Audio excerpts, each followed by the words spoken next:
Opa, tá começando mais um Agenda Econômica. Bom dia, boa tarde, boa noite para você que nos acompanha. Esse Agenda Econômica que é da semana do dia 12 de junho, número 14. Estamos de volta aqui mais uma vez, eu e meu amigo Saulo Abuchedi. E aí, Saulão, o que nós trazemos hoje, pessoal? Bom, hoje a gente vai discutir um tema que é recorrente nas análises de conjuntura nesse ano, que é a indústria. A indústria veio muito mal no primeiro trimestre e o investimento também, como consequência, né, pelo lado do gasto, veio muito mal, né, com taxas negativas ali no primeiro trimestre de 2023. É isso aí, meu caro. A gente falou na semana passada sobre isso. Então, quem ainda não assistiu a agenda da semana passada, né, a agenda de número 13, volta lá, assiste, porque no fundo a gente fez uma análise sobre o PIB trimestral. E basicamente nessa análise a gente trouxe uma visão crítica desse desempenho da indústria, que foi quem puxou para baixo, né? Então a gente achou interessante trazer aqui um pouquinho do que está acontecendo com essa indústria. E eu acho que, Saulo, a gente podia começar justamente por esse ponto.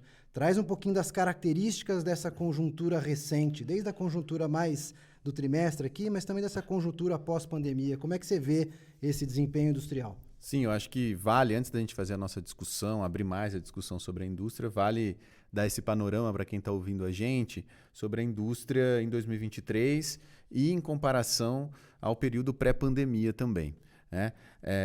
Eu vou usar, como sempre, aqui a nossa colinha, né, Zeca? A colinha aqui que a gente usa. Hoje a gente fez um mini estudo aqui, A trouxemos gente fez um muito mini dado, estudo, né? vários dados interessantes aqui para vocês. A indústria, em abril, né, o último dado da PIMPF, né, que é uma pesquisa que o IBGE faz mensal sobre a indústria, é que a produção industrial, produção física, caiu 0,6% em abril em comparação a março de 2023. Quando a gente olha em comparação ao mesmo período, só que do ano passado, para evitar qualquer tipo de efeitos sazonais, como a gente chama, né, efeitos específicos de um determinado período, há também uma queda de 2,7%. Então, em abril de 2023, a produção industrial foi 2,7% abaixo de abril de 2022. Isso mostra, na verdade, uma desaceleração. A indústria vem enfrentando, desde 2022, uma desaceleração. Ela teve um pico ali depois de 2020, da pandemia, do lockdown. Ela teve um pico entre 2021 e 2022, com uma recuperação impressionante, acima, inclusive, dos números pré-pandemia. E desde 2022 há uma desaceleração considerável da indústria.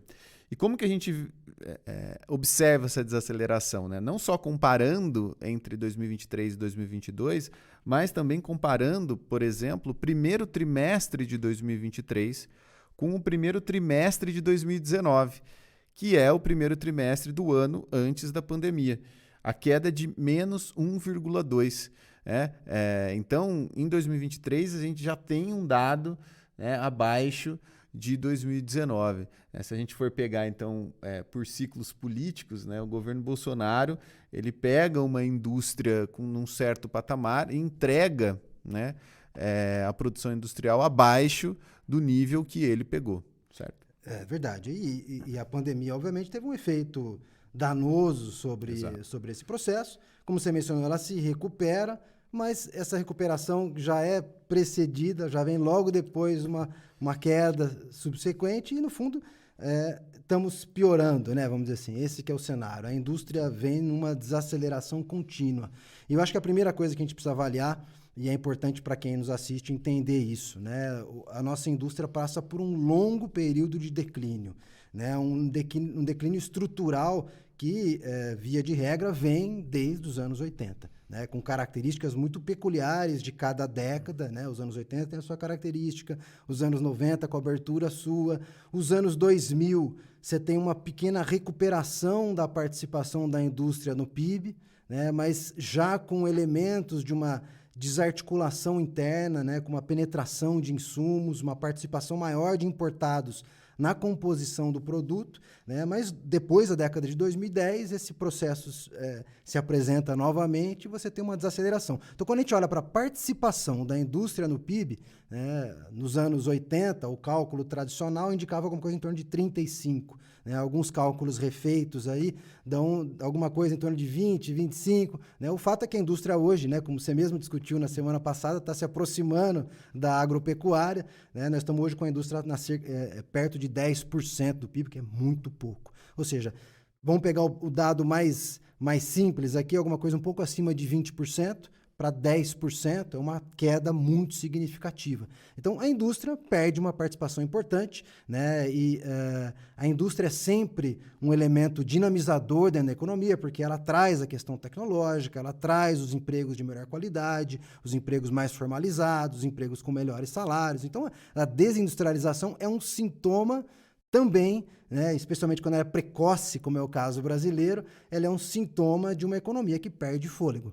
Mas não é só a perda de participação da indústria que chama a atenção. Né? Aí tem um segundo elemento que eu queria caracterizar aqui, né? Quando a gente olha para o VTI, né, que é o valor da transformação industrial, que é uma medida parecida com o valor adicionado, né, o valor bruto da produção menos o custo das operações industriais. Quando a gente olha para o VTI, né, a gente vê uma transformação bastante grande acontecendo nos últimos 15 anos. Né? Especialmente a partir de 2010, o que fica muito claro? A indústria de transformação, que se opõe à indústria extrativa, né? A indústria extrativa vai estar lá a mineração, vai estar lá petróleo e gás, né? Essa cresceu muito. Né? A indústria de transformação perdeu muita participação. Quando a gente olha em 2020, compara com 2010, né? Tudo bem que 2020 é um ano ruim, porque é um ano da pandemia, né? Mas quando a gente olha em 2020, mesmo que a gente pegasse 2019, a queda também era importante, mas em 2020, em relação a 2010, é uma queda de quase 5 pontos percentuais dentro do PIB industrial, dentro do VTI industrial. Ou seja, a nossa indústria está se tornando mais extrativa, está se aproximando mais dos elementos mais ligados aos recursos naturais, né, que é uma indústria com menor articulação, menor impulso de outros setores econômicos e perdendo os setores, especialmente metal mecânico, né, que é um conjunto de setores onde entra setor automobilístico, máquinas e equipamentos, que sempre foram tradicionais e que trazem muita tecnologia. Né? Não à toa o governo resolveu fazer essa política, né, de estímulo ao setor automobilístico, como você mencionou na semana passada, está com seus pátios lotados. Né? Então, essa queda da indústria de transformação, ela vem associada muito à perda de importância, né, da redução da importância desse setor metal mecânico.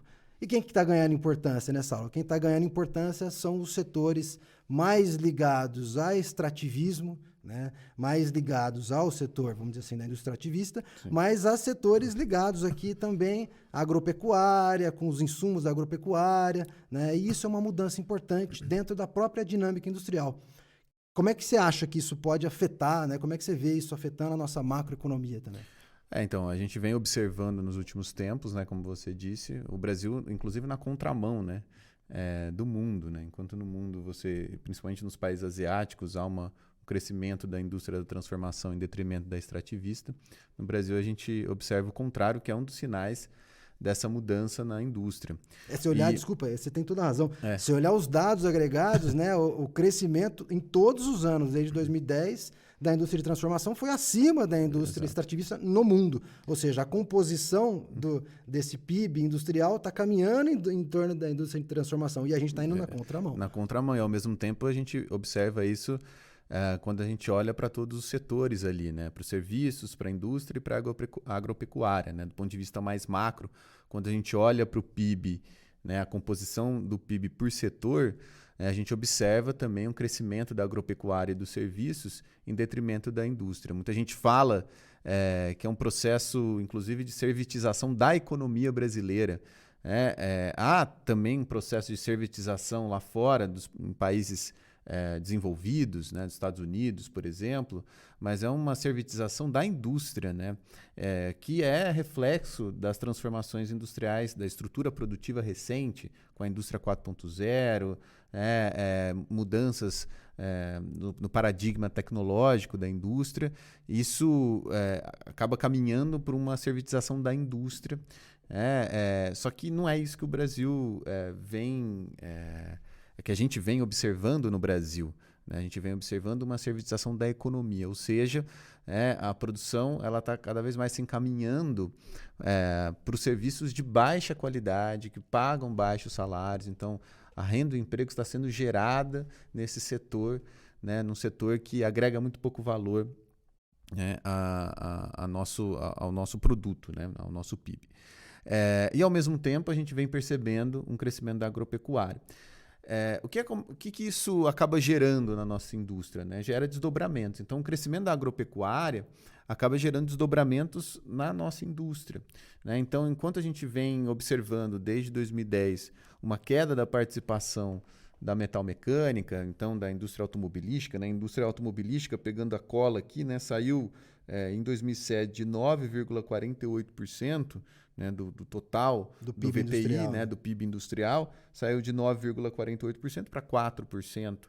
Né? Outros setores de maior intensidade tecnológica também saíram aqui de, por exemplo, máquinas e equipamentos de 4,5% para 3,7%.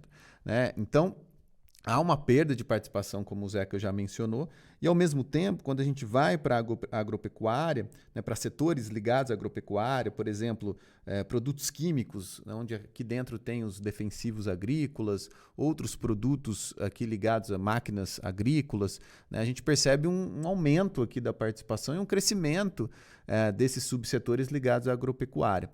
Só que é interessante aqui a gente qualificar, porque você pode pensar o seguinte, bom, então, esse processo, né, de ruralização, como muita gente fala no Brasil, gera desdobramentos positivos para a indústria. Então, por que não, né, ter uma indústria puxada pelo agro, vamos dizer assim? Né? E aí a gente precisa qualificar. Por que a gente precisa qualificar? Porque a indústria do agro, né, é uma indústria que gera poucos desdobramentos para a macroeconomia brasileira. Né? Quando a gente olha, por exemplo, para as máquinas agrícolas, boa parte das peças que são utilizadas para a montagem dessas máquinas são importadas. Boa parte dessas máquinas são importadas. Então, quando a gente observa, por exemplo, o aumento do investimento da formação bruta de capital fixo e percebe que boa parte dessa formação bruta vem de máquinas, é tudo importado. Né? Então, gera desdobramentos muito reduzidos sobre o nosso mercado interno. E quando eu falo desdobramentos, eu estou falando efeitos sobre outros setores, geração de emprego e renda principalmente. Quando a gente vai para defensivos agrícolas, também é a mesma coisa. Os efeitos, né, multiplicadores, como a gente fala, é muito baixo. Não só para a economia, mas para a própria indústria. Então, os efeitos multiplicadores transversais, como muita gente gosta de falar, da indústria ligada ao agro para os outros setores industriais e para a economia são muito baixos. Então, essa é a primeira qualificação. Será que a gente vai conseguir ter uma dinâmica econômica puxada pelo agro, né, olhando aqui, né, pela lente da indústria? Eu acho muito pouco provável, né, se a gente depender disso. Se a gente depender disso, a nossa indústria corre sérios riscos de diminuir ainda mais a sua participação sobre o PIB. Um outro ponto que a gente tem que qualificar também, né, do ponto de vista macro, e aí até trazendo a discussão depois da política industrial, né, Zeca, é em relação até 2015, né, fazer uma qualificação entre 2010 e 2015, porque houve uma tentativa, né, pelo menos nesse período, né, de desenvolver, né, certos setores, né, por meio de grandes corporações. Então, o setor da construção civil, a gente teve ali as grandes empresas, grandes corporações da construção civil, junto ali com Minha Casa e Minha Vida, a própria indústria petroleira, né, por meio da Petrobras, e a indústria parapetroleira, né, todas as indústrias ligadas à Petrobras ali, também se desenvolveu nesse período. Então, era um período onde houve, né, um avanço ali um avanço chinês, da indústria chinesa, em detrimento da metalmecânica brasileira. Houve um avanço do processo de desindustrialização, em comparação, por exemplo, à primeira década dos anos 2000, onde a gente observou uma tentativa ali de dinamismo industrial. Mas, ao mesmo tempo, houve uma certa resistência dentro de setores possíveis ali, né? Um desses construção civil e a indústria de energia. E isso acabou também se perdendo depois de 2014, 2015, com a crise econômica e a crise política. O setor de construção civil foi ladeira abaixo. O próprio setor de energia também foi ladeira abaixo, e aí perdemos completamente esse dinamismo, essa tentativa de dinamização desses setores dentro das possibilidades que a gente tinha entre 2010 e 2014.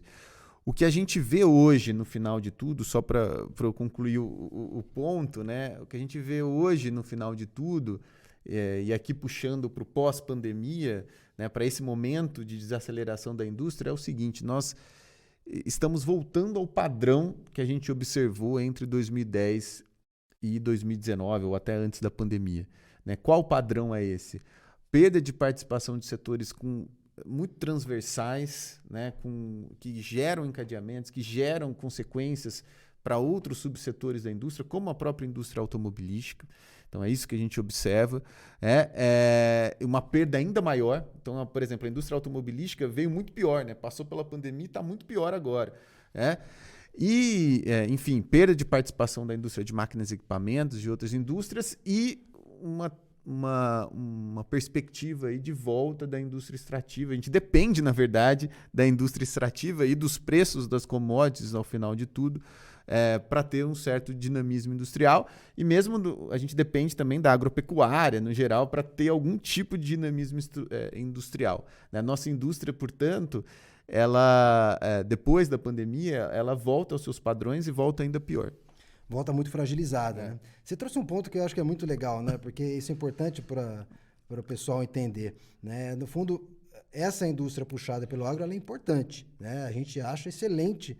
E um dos elementos de política industrial é justamente como é que você articula um setor agropecuário que tem uma participação pequena no PIB, capaz de puxar uma parte da indústria. Né? O termo agronegócio, né? As pessoas têm dificuldade, meus alunos, em geral, preciso explicar isso para eles. Né? O agronegócio não é só a agropecuária, não é só a produção na fazenda, é toda a estrutura econômica, inclusive industrial, que dá suporte para esse processo. Essa indústria é importante, mas ela é insuficiente.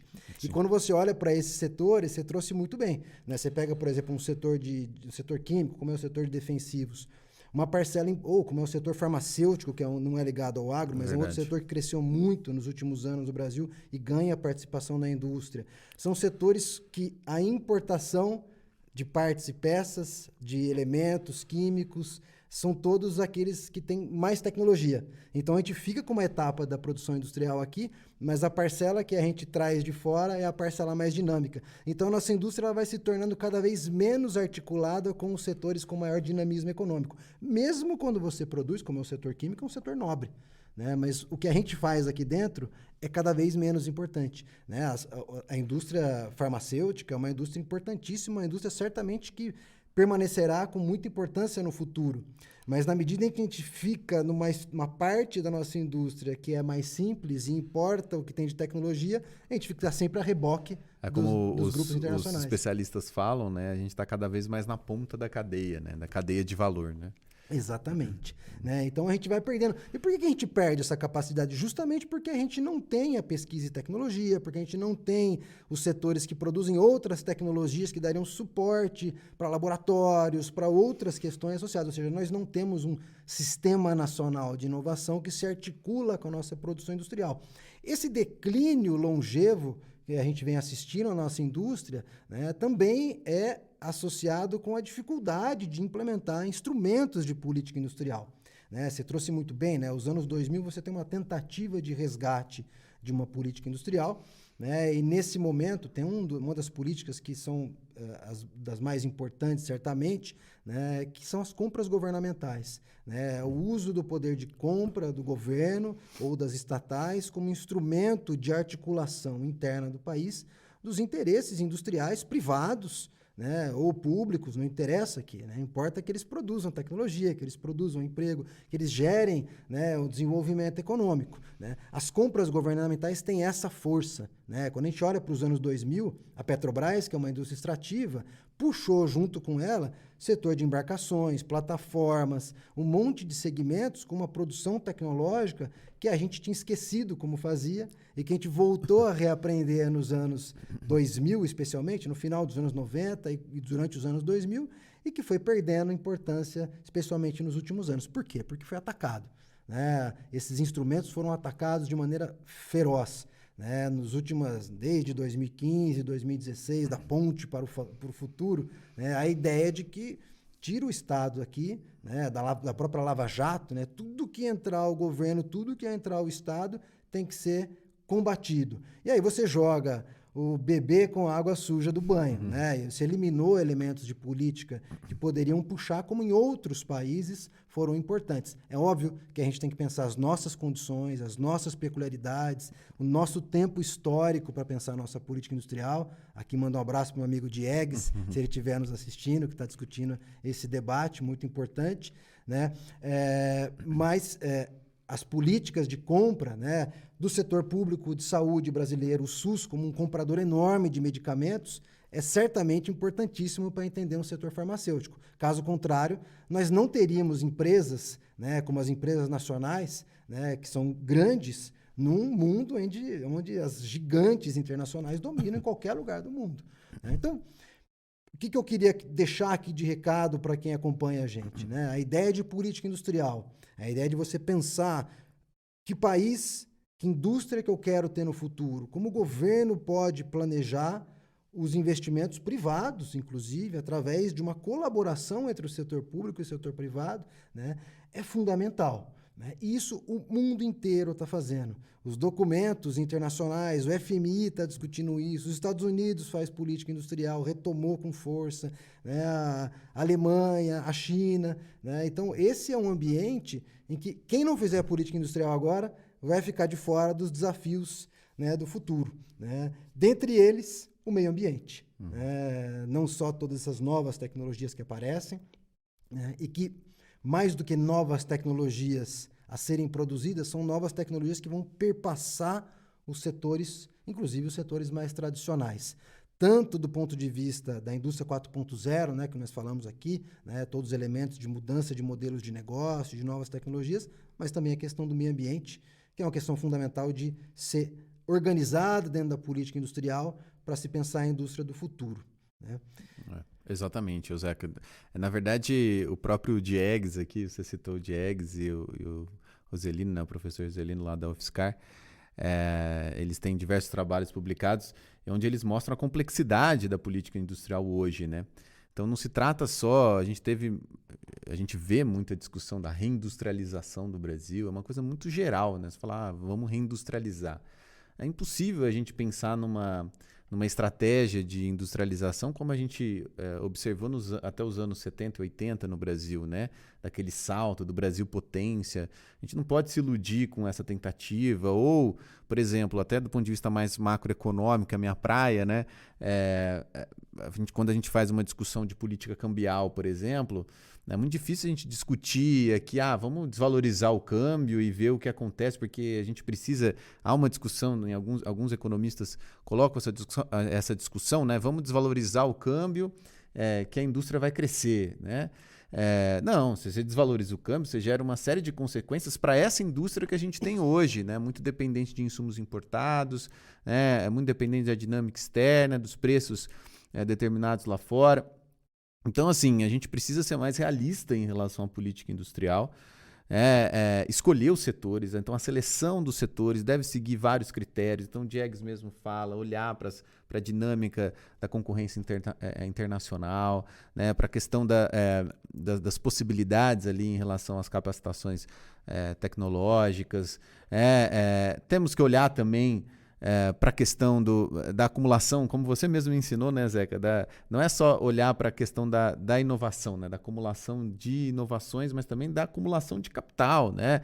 Então, articular isso dentro de uma indústria crescente, com atores importantes, senão né? Se você desenvolve uma tecnologia que, por meio de uma pequena empresa, uma startup, ela é engolida por um grupo lá fora e que leva essa tecnologia ou destrói essa tecnologia lá fora.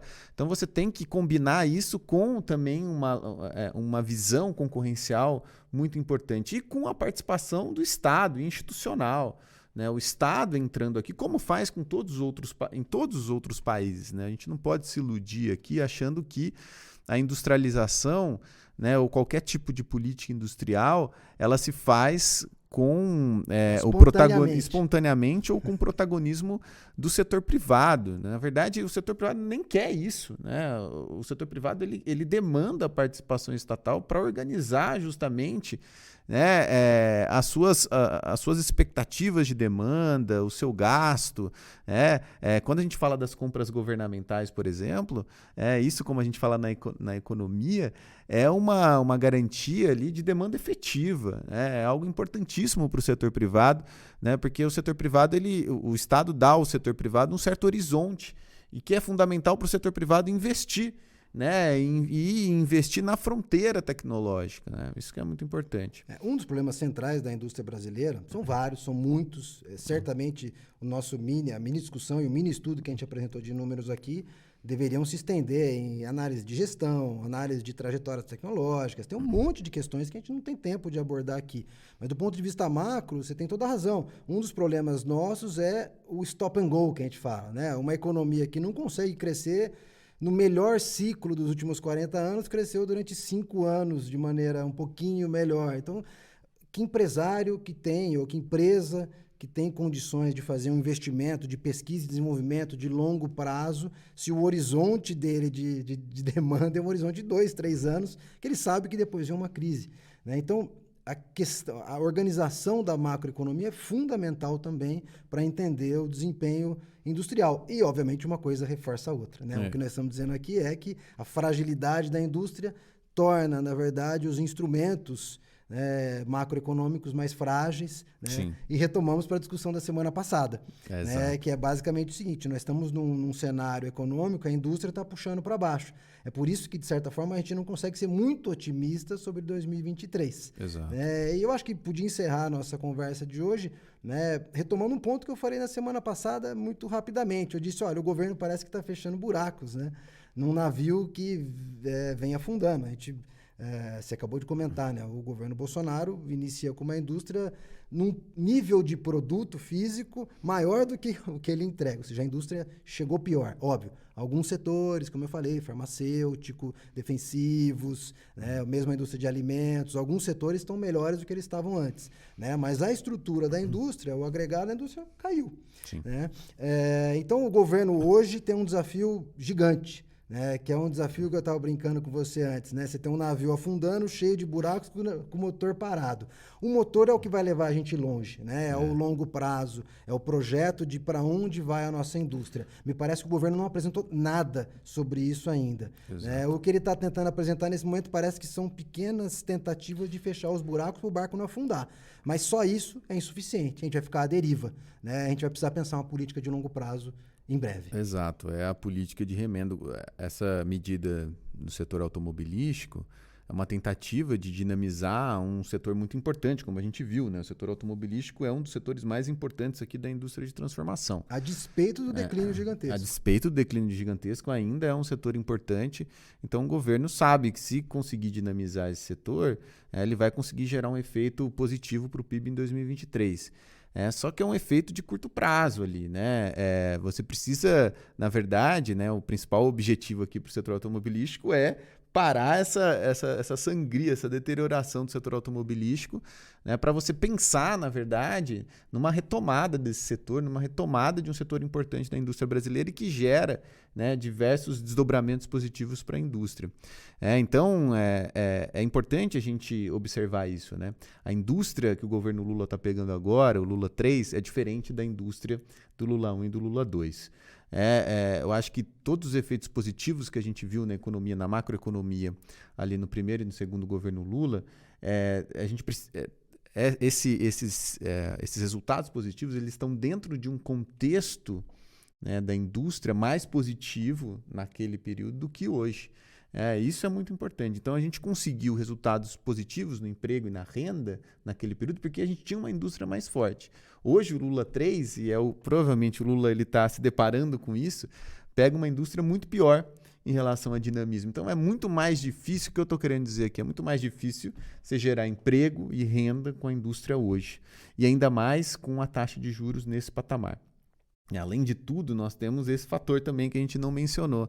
Nós temos uma indústria com um nível de endividamento mais elevado, né? E também com dificuldades ali de conseguir financiamento de curto e longo prazo. Então, esse é o cenário. Ou a gente volta a pensar de maneira realista, como a gente falou agora, numa política industrial integrada com uma política macroeconômica que permita o crescimento de médio e longo prazo, ou a gente vai ficar cada vez mais dependente de políticas de curto prazo para tentar remendar ou tentar estimular, né, esses setores mais dinâmicos, que já estão perdendo participação na indústria brasileira. É isso. Porque o setor extrativista, né, como a gente estava falando antes também, né, ele cresce muito, mas ele é muito dependente dos preços internacionais. Então, se a gente olhar aqui a PIMPF, aqui o setor de máquinas, que não o setor automobilístico, máquinas agrícolas, etc., sim, ele tem um crescimento grande puxado pelo ciclo agrícola, que está puxado por uma super safra, que pode não se repetir. E aí o setor vai para baixo logo na sequência. Então, é muito mais frágil também para o ciclo econômico. Enfim, eu acho que é isso, Saulão. Eu acho que demos um bom panorama, sim, aqui. Óbvio, falta sempre muita coisa, né? A indústria é muito sofisticada. E você que nos assiste pode perguntar, né? Pergunta ali no YouTube, né? Deixa uma perguntinha, a gente responde ali ou a gente traz na próxima. Se quiserem, inclusive, setores específicos, que a gente fale sobre algum setor especificamente também. Isso, né? A gente fez um mapeamento aqui, estamos com os números na ponta da língua. Sim. Já agradecer a pergunta do meu amigo Zeca Lemos, que não sou eu, tá? Mas enfim, que perguntou ali também um pouco sobre o investimento chinês, que a gente respondeu ali mesmo. Sim. Eventualmente a gente traz isso numa pauta, pensar o investimento chinês, né, no futuro aqui. Então, se você assiste a gente, comenta com seus amigos, comenta com seus familiares, divulga a Agenda Econômica, a gente quer chegar para mais pessoas, escutar mais questões e, se tudo der certo, poder respondê-las. É isso, gente. Valeu. Um grande abraço a todos e a todas. Até mais. Eu acho que a primeira coisa aqui é olhar, no fundo, quando a gente pega as comparações internacionais, né, de indicadores de índice de Gini, o Brasil ainda é dos países mais desiguais, né? Então, no fundo, países que estão em crise muito maiores do que a nossa ainda tem uma desigualdade menor do que a gente. A Argentina, por exemplo, é um caso clássico, né? É um país que ainda tem uma desigualdade menor, ainda que há muito tempo com dificuldades econômicas, né? Dentro da América Latina, a Colômbia talvez seja o mais desigual de todos, né? Mas o Brasil está ali entre os terceiro, quarto, quinto lugar, oscilando ao longo dos últimos anos, o que é um problema, né? Mas tem outros problemas também, né, Saulo, em relação ao indicador do índice de Gini, né? Ele pode ser calculado de outras formas, né? Tem outras questões, né? Como é que você vê esse problema? Um primeiro ponto importante que você já comentou, Zeca, é fazer a comparação internacional, né? Eu sempre falo para os meus alunos e alunas, né, depois que a gente analisa o Brasil, a notícia, vamos comparar com o resto do mundo para entender as especificidades brasileiras. Quando a gente olha para a comparação internacional, ainda a gente está muito mal, né, principalmente em relação à América Latina, como você falou. E isso mesmo após, né, momentos de queda expressiva do índice de Gini, como a gente viu, por exemplo, ali na primeira década, né, no ano 2000, mesmo nesses momentos ainda estamos atrás de alguns países na América Latina. Uma outra ponderação importante que a gente precisa fazer é entender um pouco das limitações desse indicador, como você mencionou, indicador sintético. Por quê? Porque o índice de Gini, ele se baseia na PNAD, né, que é a Pesquisa Nacional por Amostra de Domicílios do IBGE, uma pesquisa amostral, né, e que tem seus problemas. Um dos problemas dessa pesquisa é a subnotificação, né, principalmente entre os mais ricos, que não declaram na pesquisa, né, toda a sua renda. Então essa faixa fica subnotificada. O pessoal da FGV Social, né, ali por meio do Marcelo Neri, do professor Marcelo Neri, ele considerou esse problema e a partir da constatação desse problema, eles consideraram, no cálculo do índice de Gini, a declaração do imposto de renda para a pessoa física.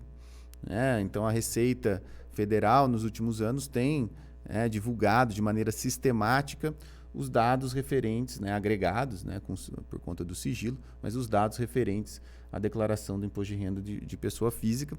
E aí eles agregaram, então eles juntaram as duas bases, consideraram não só a PNAD, consideraram também o imposto de renda da pessoa física.